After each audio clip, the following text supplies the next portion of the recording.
जैसा मैंने पहले कहा कि हम उम्मीद कर रहे हैं कि एक और मेहमान हमारे साथ जुड़ेंगे। इस बीच में बैकग्राउंड बता देता हूँ एक बार फिर, जो प्रशांत जी ने कहा उसको जोड़ते हुए। इस देश की ट्रेजेडी ये है कि देश के कोने पे, खासतौर पे सीमावर्ती इलाकों में जो कुछ होता है उसके बारे में यहाँ दिल्ली में बैठे हुए लोग, खासतौर पे दिल्ली में बड़ी कुर्सियों में बैठे हुए लोग, ना तो कुछ जानते हैं ना परवाह करते हैं। और ख़ास तौर पे ये सरकार जो अपने आप को राष्ट्रवादी घोषित करती है, राष्ट्रवादी सरकार की पहली जिम्मेवारी होनी चाहिए कि देश के बॉर्डर्स को सिक्योर करें। और दुर्भाग्य से पिछले कुछ सालों में एक एक करके देश के बॉर्डर्स पे जितने इलाके हैं वो पहले से ज़्यादा इनसिक्योर होते जा रहे हैं। कश्मीर का सवाल था, उस पे लोगों ने कहा ये तो पुराना मामला है। ठीक है, मणिपुर तो पुराना मामला नहीं है, मणिपुर तो सारा आपका बनाया हुआ मामला है। लद्दाख, जिस इलाके में भारत की सेना वहां के स्थानीय लोगों के सहयोग पर निर्भर है, और ये मैं नहीं कहता, आर्मी के जनरल्स कह रहे हैं कि हम कारगिल की लड़ाई लड़ सके वो इसलिए क्योंकि स्थानीय लोग गए। मुझे सोनम वांगचुक बता रहे थे कि लोग अपने खर्चे पे बसेस कर के कारगिल के युद्ध के अंदर गए सेना की मदद करने के लिए, उनका सामान उठाने के लिए, उनको जितनी लोकल असिस्टेंस चाहिए वो देने के लिए। जिस इलाके में भारत का मुकाबला चीन से है और भारत की सेना स्थानीय लोगों की मदद पर निर्भर है और स्थानीय लोग आउट ऑफ द वे जाके हर तरह से मदद करते रहे हैं, रिकॉर्ड है। आर्मी में भर्ती होके भी, जवान के तौर पे लड़के भी, पीछे लड़ते हुए भी, उस इलाके में बैठे बैठाए इतना बड़ा संकट क्रिएट कर देना, ये इस सरकार के राष्ट्रवाद के ऊपर सवालिया निशान लगाता है कि चिंता राष्ट्र की नहीं है, चिंता केवल अपनी पर्सनल पब्लिसिटी और अपने अहम की। और अपने अहम के लिए अगर राष्ट्रीय सुरक्षा को नुकसान भी होता है तो इन्हें कोई फर्क नहीं पड़ता। अब हम मुद्दा देखते हैं, ये मांग किसकी है? ये मांग सोनम वांगचुक नामक एक व्यक्ति की डिमांड नहीं है। ये डिमांड लद्दाख के दो हिस्से हैं, एक जो बुद्धिस्ट हिस्सा है लेह वाला, दूसरा जो लार्जली मुस्लिम पॉपुलेशन का हिस्सा है कारगिल वाला। दोनों के अलग अलग संगठन हैं, कभी कभी दोनों संगठनों में विरोध भी होता है, पैरेलल काम भी करते हैं, विरोध भी होता है, लेकिन ये डिमांड सबकी है, सिर्फ सोनम वांगचुक की नहीं है, सिर्फ लेह की नहीं है, ये पूरे लद्दाख के तमाम लोगों की मांग है। और ये वो मांग है जिसे खुद बीजेपी लिखकर अपने मैनिफेस्टो में प्रॉमिस कर चुकी है। और मांग क्या है? मांग है कि हमें, जैसे इस देश का बाकी सब हिस्से में लोग अपने आप पे राज करते हैं, अपनी सरकार चुनते हैं, अपने तरीके से राज करते हैं, वो अधिकार हमें दिया जाए। लद्दाख के लोग ऐसा कुछ नहीं मांग रहे जो कि हरियाणा में ना मिला हो, कोई विशेष चीज नहीं मांग रहे। डेमोक्रेसी,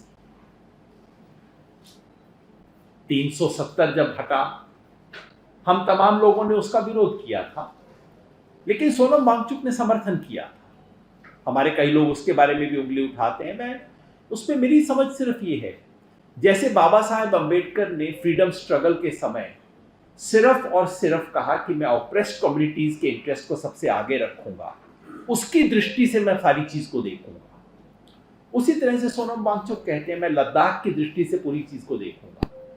और लद्दाख की दृष्टि से देखा, उन्होंने कहा कि 370 वापस होने से अगर हमें यूटी का दर्जा मिलता है, ये हमारी पुरानी मांग रही है, उन्होंने बाकायदा स्वागत किया। तो कोई ऑपोजिशन के एजेंट हो, हर हालत में बीजेपी का विरोध करना हो, ऐसा कोई मामला नहीं है। सोनम वांगचुक का समर्थन किया उन्होंने। क्या क्या वायदे थे?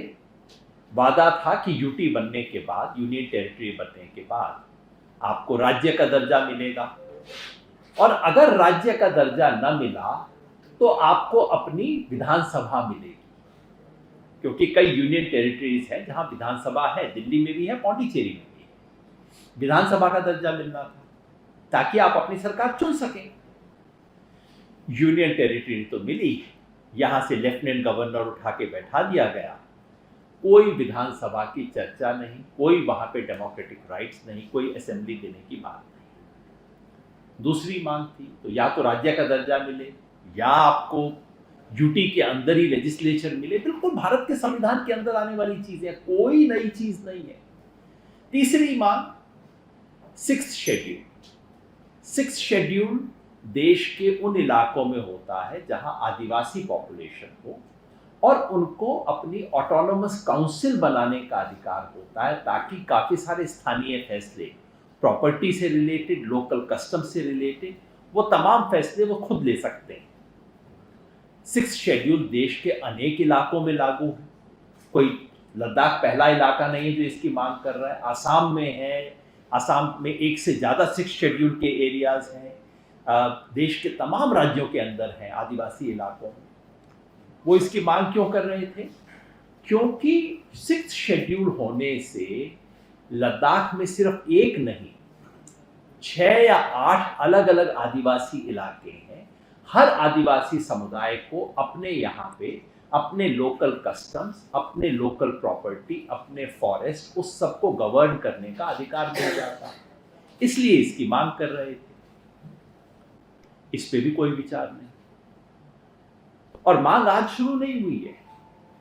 ये मांग जो है ये काफी समय से चलती आ रही है। खतरा क्या था? सिक्स्थ शेड्यूल की मांग क्यों उठा रहे हैं?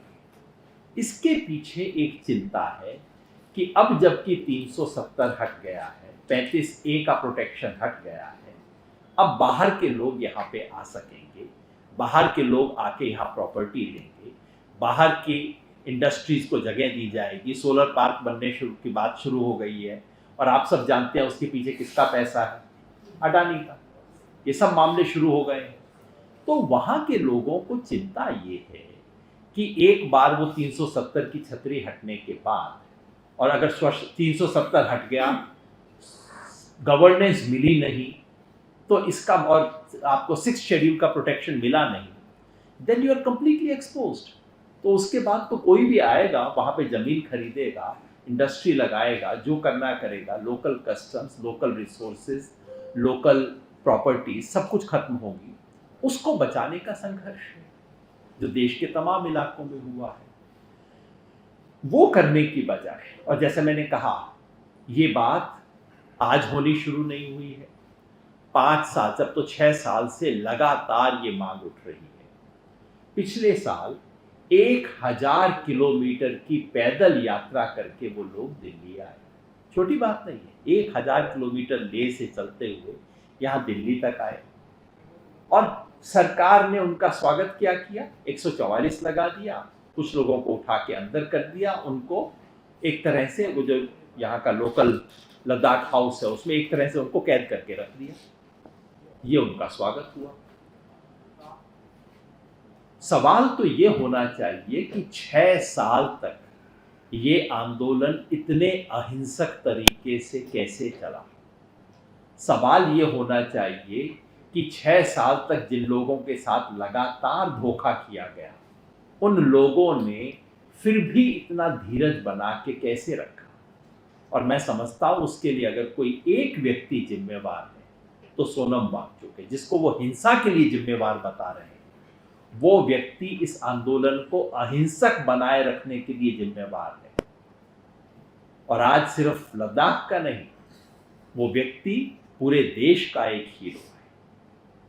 जो पुराने उनके काम हैं शिक्षा के क्षेत्र में, टेक्नोलॉजी के क्षेत्र में, वो सब लोग जानते हैं, लेकिन आज जिस धीरज से परिचय दिया उन्होंने, और जैसे ही आंदोलन में हिंसा हुई, खड़े होके कहना कि ये गलत है और मैं इस धरना को, इस आंदोलन को वापस लेता हूं, ये हिम्मत बहुत कम नेताओं में होती है। तमाम नेता उसके ऊपर पर्दा डालने की कोशिश करते हैं, उसका समर्थन करते हैं। सोनम वांगचुक ने वो हिम्मत दिखाई जो इस देश के और दुनिया के इतिहास में बहुत कम लोग दिखाते हैं। उस व्यक्ति को और उस आंदोलन को इस तरह से दाग लगाने की कोशिश करना जो कि चल रहा है, एक भी वीडियो नहीं है। बार बार आपको बताया जाता है, रोज सुबह अखबार में छाप दिया जाता है, हिंसा को भड़काया। आज भी सुबह अगर आप देख लें, सरकार के 2-3 अखबारों ने बड़े अच्छे से सरकार के बयान को सोर्सेस कह कह के छापा है। हिंसा भड़काने की कोशिश। अरे भाई, हिंसा भड़काने की कोशिश एक आदमी कर रहा था, चारों तरफ कैमरे थे, आपकी पुलिस थी। एक वीडियो तो होगा ना जहां वो हिंसा भड़का रहा होगा, एक वीडियो तो होगा जहां ये कह रहा होगा। कुछ नहीं, कोई एविडेंस नहीं। फिर वही खेल खेला जा रहा है। आपको बताया जाएगा intellectual architect of the conspiracy, ये सब चीजें आपको बताई जाएंगी, क्योंकि एविडेंस कुछ है नहीं। और उसके बाद एनएसए लगाना, मतलब किस लोगों पे आप एनएसए लगा रहे हो? मोटी बात यह है कि चूंकि सामान्य कानून में हमारे खिलाफ आपके बारे में कोई एविडेंस नहीं है, तो ऐसा कोई कानून ढूंढो जहां एविडेंस देने की तुरंत जरूरत नहीं पड़ेगी। ऐसे एविडेंस के अंदर लगा के और बंद कर दिया जाए। तो देश के तमाम जन संगठनों की तरफ से, देश के तमाम ऐसे नागरिकों की तरफ से जो कि इस देश में बेहतरी चाहते हैं, जो इस देश के लिए बेहतर सुरक्षा चाहते हैं, जो चाहते हैं कि इस देश का हर इलाका, हर नागरिक सुरक्षित रहे, उन सब की तरफ से हम भारत सरकार से अपील करते हैं कि अगर हम चाहते हैं कि लद्दाख मणिपुर वाले रास्ते पर ना जाए, जो कुछ वहाँ हो चुका है उसकी पुनरावृत्ति हम यहाँ नहीं चाहते। सौभाग्य यहाँ ये है कि यहाँ के लोगों में आपस में कोई एक दूसरे से झगड़ा नहीं है। कारगिल के लोग भी और लेह के लोग भी एक साथ मिलके बैठे हुए हैं, ये हमारा सौभाग्य है। अगर हम चाहते हैं कि लद्दाख उसी तरह से उतने ही सौहार्द से, उतने ही ताकत से इस देश के साथ लगाव महसूस करें जितना लगाव लद्दाख ने दिखाया है, जिस तरह की देशभक्ति उन्होंने दिखाई है, तो हम सबकी ये मांग रहेगी कि सोनम वांगचुक को तुरंत रिहा किया जाए। नंबर 2, जो झूठे आरोप सिर्फ वांगचुक पे नहीं पूरे लद्दाख पे लग रहे हैं, लद्दाखी बहुत आहत है इस बात से। उनकी संख्या कम है लेकिन उनका दर्द कम नहीं है। लद्दाखी लोग बार बार ये कह रहे हैं कि आप हमें देशद्रोही कह रहे हो, हम लोगों को जिन्होंने चीन का सामना किया, हम लोगों को आप दिल्ली वाले बैठ के देशद्रोही बता रहे हो। इस किस्म के लांछन लगने बंद हो और उनकी जो वाजिब मांग है, ये कहना कि हम चर्चा करेंगे, हम बात करेंगे, अरे हम तो आपसे वो मांगने आ रहे हैं जो आपने हमें वायदा किया था। चर्चा क्या करनी है इसमें? आपने खुद कहा था जो देंगे, हम तो वो कह रहे हैं कि आप वो दे दो। तो उनकी जो मांग है कि इलेक्टेड गवर्नमेंट को यूटी में, चाहे आप उसे स्टेट का दर्जा दें चाहे यूटी का दर्जा दें, ये कोई जिद नहीं है इनकी तरफ से।